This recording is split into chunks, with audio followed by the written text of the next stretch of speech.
আগামীকালকে যে দশমী আমাদের প্রতিমা বিসর্জনের যে দিন, সেই দিন উপলক্ষে আমাদের যে কার্যক্রম একই সাথে হচ্ছে আপনারা জানেন যে দুর্গাপূজা শেষ হওয়ার সাথে সাথেই আবার পুবর্ণ পূর্ণিমা শুরু হবে, আরেকটা উৎসব। তো এই সব মিলিয়েই কথা বলা। মূলত আজ হচ্ছে পূজার যে ধর্মীয় আচরণ যা আছে মূলত আজই শেষ হয়ে যাবে নবমী। কালকে হয়তো বা সকালের দিকে অল্প কিছু কাজ থাকবে, অঞ্জলি দিয়ে কালকে শেষ হয়ে যাবে।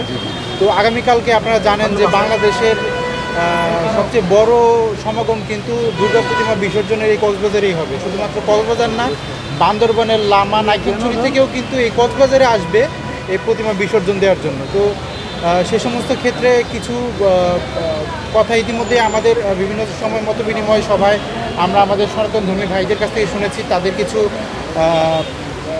দুশ্চিন্তার জায়গা রয়েছে যেগুলো তারা আমাদেরকে জানিয়েছেন। কিছু জায়গা আমরা কিছু স্পট, কিছু লোকেশন আমরা মার্ক করেছি যেখান থেকে কিনা প্রতিমা বিসর্জনে যাওয়া আসা যত নির্বিঘ্নে করা যায়। বিশেষ করে আপনার ট্রাফিক এবং কিছু আপনার এলাকার কিছু বখাটে কিছু কিশোর গ্যাং, এরা অনেক সময় অনেক উৎপাত করে। এ ব্যাপারে কিছু তথ্য আমাদেরকে দেওয়া হয়েছে, আমরা সেই ব্যাপারগুলো নিয়ে কাজ করেছি ইতিমধ্যেই। এবং আগামীকালকে দুর্গা প্রতিমা বিসর্জন দিতে যাওয়ার সময় যাতে কোনো ধরনের কোনো সমস্যা, কোনো প্রতিবন্ধকতার সৃষ্টি না হয়, সেটাই আমাদের মূল উদ্দেশ্য। একই সাথে আপনারা জানেন যে আগামীকালকে তো সমুদ্র সৈকতে একটা বিরাট ভিড় হবে, একই সাথে সাধারণ দর্শনার্থীরাও থাকবে। একই সাথে আপনারা জানেন যে পরিবেশ প্রতিকূল অবস্থায় রয়েছে, সাগরের পরিস্থিতি ভালো না। কাজেই সব কিছু মিলিয়ে আমরা আগামীকালকের যে দুর্গা প্রতিমা বিসর্জন সেটাকে একটা চ্যালেঞ্জ হিসেবে নিচ্ছি এবং সেটাকে সফলভাবে শেষ করার জন্য আমাদের নিরাপত্তা ব্যবস্থা যতটুকু জোরদার করা দরকার আমরা সেটা করছি। আপনার প্রিয় কাপড়ের যত্নে এলো এনজাইম সমৃদ্ধ Arik silver wash detergent powder 500 গ্রাম মাত্র 70 টাকা। প্রিমার্ক। আমাদের যেহেতু ড্রোন থাকছে, আমরা কিন্তু উপর থেকে এমনিতেই সার্ভেলেন্স করতে পারছি। একদম আমরা যে হাইটের থেকে সার্ভেলেন্স করতে চাই সেই হাইটের থেকে আমরা সার্ভেলেন্স করতে পারবো। সে কারণে আমাদের আলাদা করে ওয়াচ টাওয়ারের প্রয়োজনীয়তা নেই। তবে আমাদের আলাদা একটা যে মেডিকেল ক্যাম্পেইনের জন্য যে স্টল থাকবে, সেখানে আমাদের একটা কন্ট্রোল রুম থাকবে।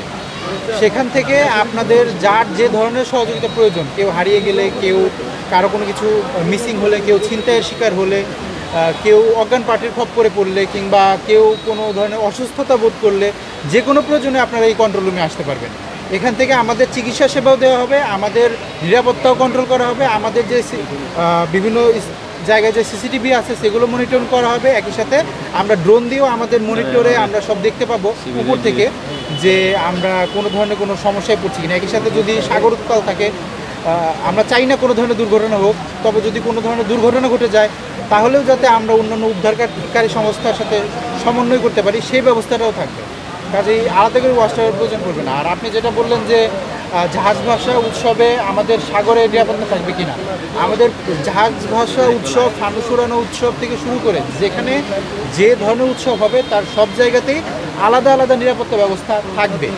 আমাদের বাঁকখালী নদীর তীরে যেহেতু ভিড় সবচেয়ে বেশি হবে, সেজন্য আমরা সেটার কথা বেশি করে উল্লেখ করছি। কিন্তু আর যেখানে যেখানে উৎসব হবে সেখানেই আমাদের নিরাপত্তা ব্যবস্থা থাকবে। আর নিরাপত্তা ব্যবস্থার স্তর বলতে আমরা সেরকম স্তর বলতে চাই না, আমরা বলবো যে আমাদের কী কী আছে সেটা আপনারা জানেন। আমাদের তো সাদা পোশাকে যে গোয়েন্দা নজরদারি, সেটা আমরা তো খোলামেলাভাবে বলবো না, সেটা আমাদের গোয়েন্দা নজরদারি সেরকমভাবেই চলবে সবার দৃষ্টির অগোচরে। তাছাড়া আমাদের ফিজিক্যাল অ্যাপিয়ারেন্স থাকবে, ডগ স্কোয়াড থাকবে নিরাপত্তার জন্য। এছাড়া আমাদের আর্চারি থাকবে, মেটাল ডিটেক্টর যেগুলো সেগুলো থাকবে, যে কোনো ধরনের অস্ত্র, যে কোনো ধরনের গোলা বারুদ এগুলো যাতে আমরা শনাক্ত করতে পারি সেজন্য।